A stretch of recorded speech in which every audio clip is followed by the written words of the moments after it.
My name is Wallace, and until yesterday, I thought I had a stable, happy marriage.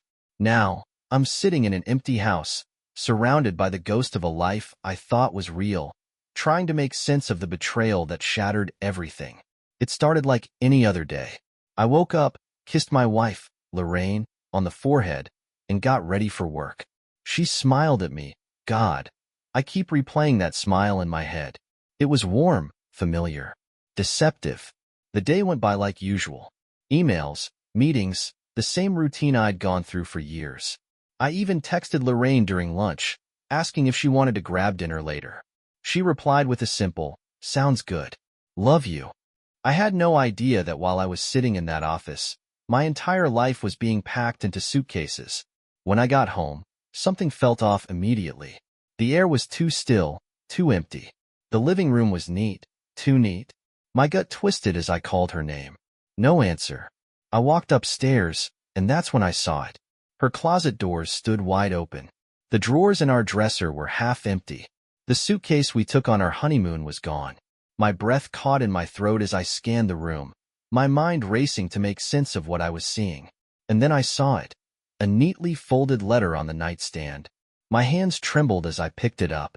"Wallace, I need time. I need space. Please don't look for me. It's better this way. I hope you understand." That was it. No explanation. No apology. Just cold, detached words on a piece of paper. I felt a deep, hollow ache in my chest, something between confusion and panic. My wife, my Lorraine, had walked out of my life with nothing but a few scribbled lines. I staggered back, my legs weak. My mind spun with questions. Had I missed the signs? Had she been planning this for weeks? Months? Years? And then, in the middle of the shock, a thought struck me like lightning. This wasn't just her decision. This was orchestrated. I don't know why, but my instincts pulled me toward the office, the small room downstairs where Lorraine's mother, a retired lawyer, used to store old case files and documents. She had passed away last year, and we hadn't touched her things since. I stepped inside, my heart pounding, and that's when I saw it. A thick, worn-out manila folder sitting on the desk. My name, Wallace, was written in bold, red ink across the front. Something about it made my skin crawl. I hesitated for a moment before pulling it open, and that's when my entire world collapsed. My fingers trembled as I opened the folder, a sickening sense of dread curling in my gut. I had no idea what I was about to find, but something inside me screamed that whatever it was, it would change everything. The first page hit me like a freight train, a detailed background report. On me, every job I'd ever worked, every bank account I had, my credit history, past addresses, even medical records. Some of the pages looked like they had been printed from private databases, the kind you couldn't just access with a casual internet search. My pulse thundered in my ears. Why the hell would Lorraine, or worse, her mother, have this? I flipped through the pages, my breath growing shallower with every line. The next section was something entirely different. Private messages. Screenshots of conversations I didn't recognize, emails between Lorraine and... I froze. Her mother. The messages went back years. "You need to make sure he never sees the accounts. If he does, it's over. Don't worry, Mom. Wallace never questions anything. He's too trusting." I clenched my jaw so hard I thought my teeth might crack. Too trusting. The next set of messages made my stomach churn. "If you wait too long, it'll be harder to take your share. The longer you stay married, the more he's entitled to." I know, Mom. I've been stalling. But once I have enough, I'll make my move. Enough of what? My eyes darted to the next section of the folder, financial records. Lorraine's financial records. And that's when the true depth of her betrayal crashed over me like a tidal wave. For the last 5 years, she had been quietly siphoning money out of our joint accounts into private ones under her name. Thousands upon thousands of dollars. Investments I didn't know about. A separate credit card. And then, at the very back of the folder, a one-way plane ticket. To Italy. In her maiden name. That was the moment it all clicked. She hadn't just left. She had been planning to disappear. I slammed the folder shut, my entire body trembling. My marriage had been a lie. Lorraine had been biding her time, waiting for the perfect moment to cut me loose and walk away with everything. And I would have never known if I hadn't found that folder. The pain was unbearable. The woman I had loved, trusted, built a life with, she had been plotting my downfall for years. I gripped the edge of the desk, breathing heavily. My mind raced through every interaction, every moment that had seemed normal but was actually part of her deception. Had any of it been real? The late-night talks? The quiet mornings drinking coffee together? The way she had held me just last week and whispered, "I love you"? I felt like a fool, but I wasn't going to stay one. A deep, cold rage settled in my chest, unlike anything I'd ever felt before. Lorraine thought she had the perfect escape plan. She thought she had left no loose ends. She thought she could just walk away, take what she wanted, and vanish. But she was wrong. I wasn't just going to sit back and accept this. She had underestimated me. She had no idea what was coming next. I sat there, gripping the folders so tightly that my knuckles turned white. My mind was a raging storm, thoughts colliding so fast I could barely process them. Lorraine had been planning this for years. Years. While I had been blissfully ignorant, trusting her, loving her, she had been plotting my downfall like some villain in a cheap thriller. And I almost let her get away with it. Almost. A burning sense of resolve settled deep in my chest. If she thought she could just disappear with my money, my life savings, my future, she was about to learn how wrong she was. I forced myself to take slow, deep breaths. I couldn't let emotion cloud my judgment. If I was going to take back control, I had to think, to be careful, methodical, and one step ahead of her. I grabbed my phone, my fingers hovering over Lorraine's number. Then I stopped. No, calling her now would be a mistake. She had the upper hand. She was the one who left, the one with the plan. If I confronted her without proof that she hadn't legally wiped me out yet, she could double down, disappear completely, and I'd never see a cent of my money again. No, I needed to be smarter. I needed to get ahead of her. Step 1. Freezing the assets. I pulled out my laptop and logged into my bank account. My stomach twisted as I scanned the transactions. Just like the folder had shown, Lorraine had been siphoning off money for years, moving small amounts here and there, just under the radar. But the real kicker? There was a pending transfer set to process in less than 24 hours. A massive withdrawal. She had planned to take the final sum and be gone before I even noticed. Not happening. I called my bank immediately, trying to steady my voice as I spoke. I need to freeze my accounts. Yes, immediately. I suspect fraudulent activity. The customer service rep asked a few questions, but I barely registered them. I just kept thinking about how close I had been to losing everything. After what felt like an eternity, the rep confirmed it. The transfer was canceled. The accounts were locked down. Lorraine's perfect little escape plan had just hit its first wall. I exhaled slowly. That was step 1. Step 2. Finding out more. Next, I needed information. I wasn't just going to sit around waiting for Lorraine to resurface. If she had been planning this for years, she had to have help. And the only person who made sense? Her mother. I grabbed my keys and left the house, heading toward the only place that could give me the answers I needed. Step 3. Confronting the past. Lorraine's mother, Helen, lived in a small house on the other side of town. I hadn't seen her much since she retired, and after finding that folder, I had no doubt that was intentional. I knocked hard on her door. It took a moment, but then the door creaked open, and there she was, standing in her robe, eyes widening the second she saw me. She knew. "Wallace," she said, her voice a little too composed. What a surprise. I stepped inside before she could stop me. "Cut the act, Helen. I found the folder." Her face went pale. "Good." I shut the door behind me, locking eyes with her. "You and I both know what Lorraine has been up to. Now, you're going to tell me everything, or I'll make sure she doesn't get a single cent of what she tried to steal."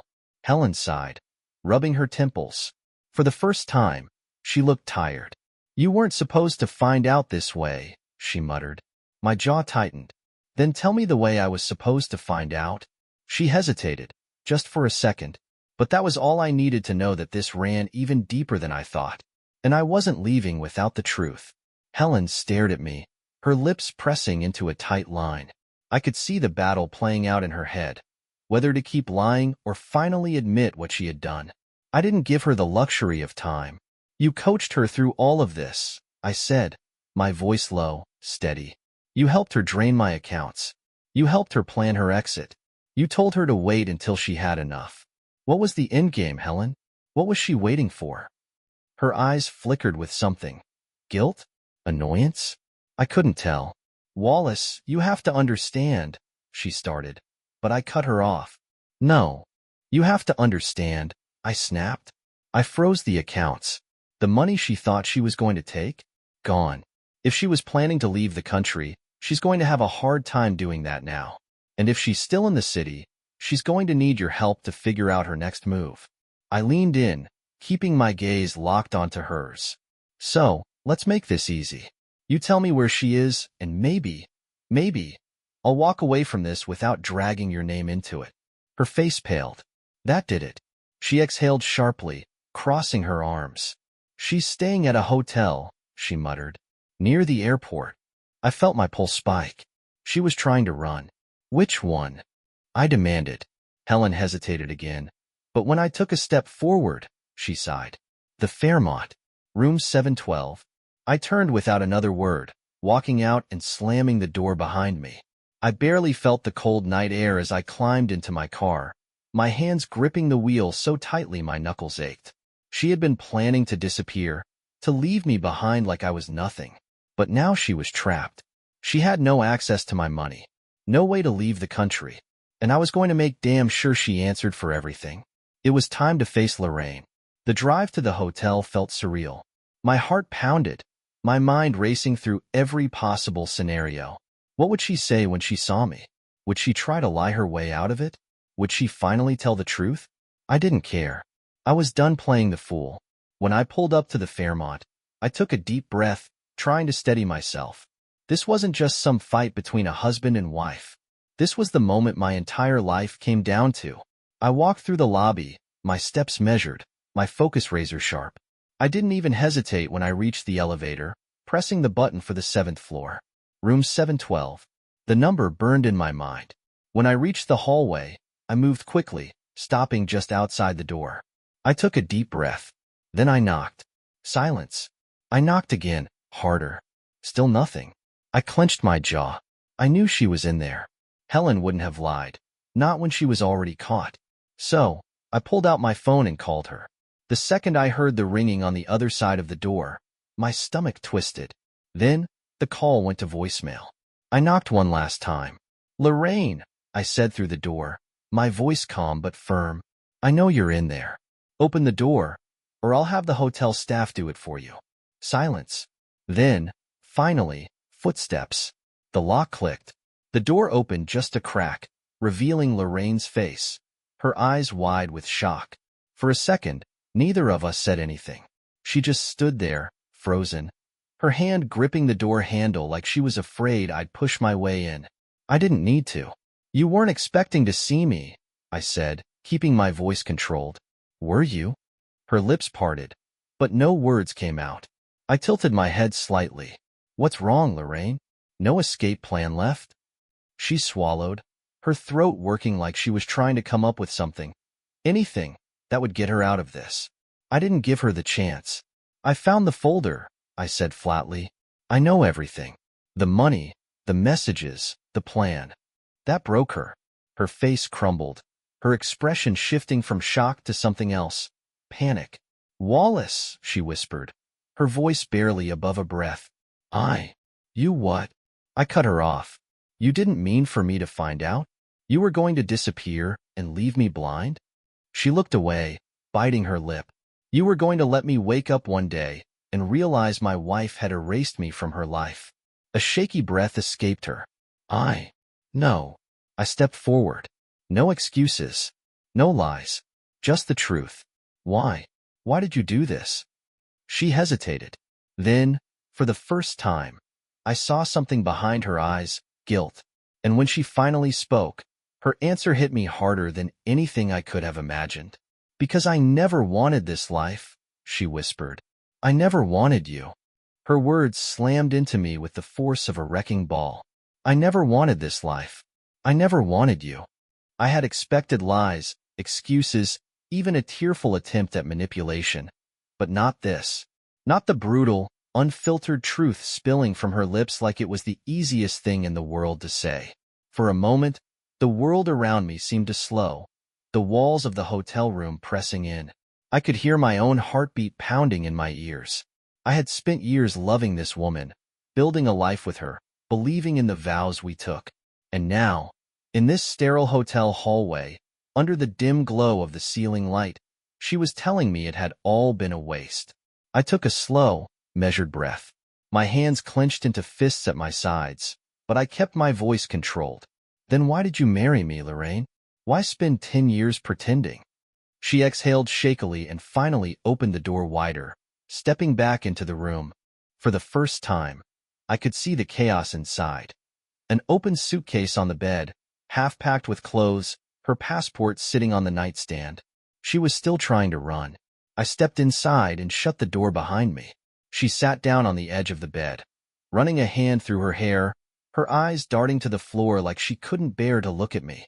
I married you because it was convenient, she admitted. Convenient. The words sliced through me, colder than anything she could have said. She let out a bitter laugh, shaking her head. I was in a bad place when we met. I needed stability. You had a good job, a house, a future. I knew you'd take care of me. And you did.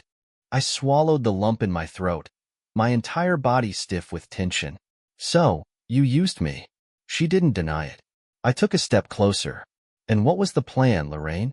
To drain me dry and leave when you had enough? To disappear and never look back? She flinched. For the first time, she looked like she was actually ashamed. I wasn't supposed to stay this long, she admitted. At first, I thought I'd be gone in a few years. But then, life happened. It was easier to just keep going. But then I started to feel trapped. Trapped. Like our marriage was some kind of prison sentence for her. I let out a slow, humorless chuckle. And your mother helped you, didn't she? Her jaw tightened. She didn't answer. But she didn't deny it either. That was all the confirmation I needed. I exhaled sharply and ran a hand through my hair, my mind racing. Tell me one thing, Lorraine, I said quietly. Was there ever a moment, just one, where you actually loved me? She hesitated. Too long. And then she whispered, I tried. Tried. Not I did. Not I do. Just tried. I felt something inside me crack. Not just anger. Something deeper. Something raw and irrevocable. I took a slow step back, shaking my head. You have no idea what you've done, do you? She blinked. Wallace. No. My voice was calm, too calm. You spent years pretending, manipulating, planning your exit like I was some stepping stone in your life. You think you're the one in control here? Her lips parted slightly, her eyes flickering with something close to fear. Good. Your plan is over, Lorraine, I said evenly. You lost. Her breathing hitched. What do you mean? I gave her a small, cold smile. You have no money. Your accounts? Frozen. Your plane ticket? Useless. You wanted a clean break, to slip away before I even noticed. But I noticed, and now you're stuck. You have nothing, Lorraine. Nothing. Her face drained of color. For the first time since this nightmare began, she was the one panicking. She shot up from the bed, eyes wild. You can't do that. I already did. I met her gaze, unflinching. And guess what? You deserve it. She took a shaky step forward, her voice suddenly softer, pleading. Wallace, please, I laughed. Actually laughed. No, Lorraine. No more Wallace, please. No more lies. No more games. You wanted freedom? You got it. I hope you enjoy it with nothing but the clothes in your suitcase. She stared at me, stunned. You. Goodbye, Lorraine. And with that, I turned and walked out the door. I didn't look back, because for the first time in years, I didn't have to. I walked out of that hotel room feeling lighter than I had in years. The weight of lies, of betrayal, of wasted time. It was gone. I had spent a decade loving a woman who never loved me back, trusting someone who saw me as nothing more than a stepping stone. But now, she had nothing. And for the first time, I had everything. But I wasn't done yet. As much as I wanted to wash my hands of Lorraine and move on, I knew her too well. She wasn't the kind of person who accepted consequences. She would find a way to manipulate, to crawl her way back into something comfortable. And I wasn't going to let that happen. I drove home in silence, my mind calculating the next steps. Lorraine thought she had been smart, siphoning money in small amounts, planning a quiet escape. But she had underestimated me, and she had underestimated how ruthless I could be when pushed too far. By the time I pulled into my driveway, I already had a plan. I walked into the house, straight to my office, and sat down at my desk. My laptop was still open, the banking website still on the screen, reminding me of just how close she had come to taking everything. I stared at it for a moment, then reached for my phone. One call. It rang twice before a familiar voice answered. Wallace? It's late. What's up? I leaned back in my chair, exhaling slowly. I need a lawyer. A damn good one. There was a pause, then a low chuckle. This about Lorraine? Yeah. Another pause. Then, I'll be at your place first thing in the morning. I hung up without another word. The next morning, I woke up to the sound of my doorbell ringing. I was already dressed, already prepared. I had barely slept, running every scenario through my head over and over again. When I opened the door, my lawyer, Edwin, stepped inside, shaking his head. Jesus, Wallace, you look like hell. Because I've been through it, I muttered, shutting the door behind him. Come on, let's talk.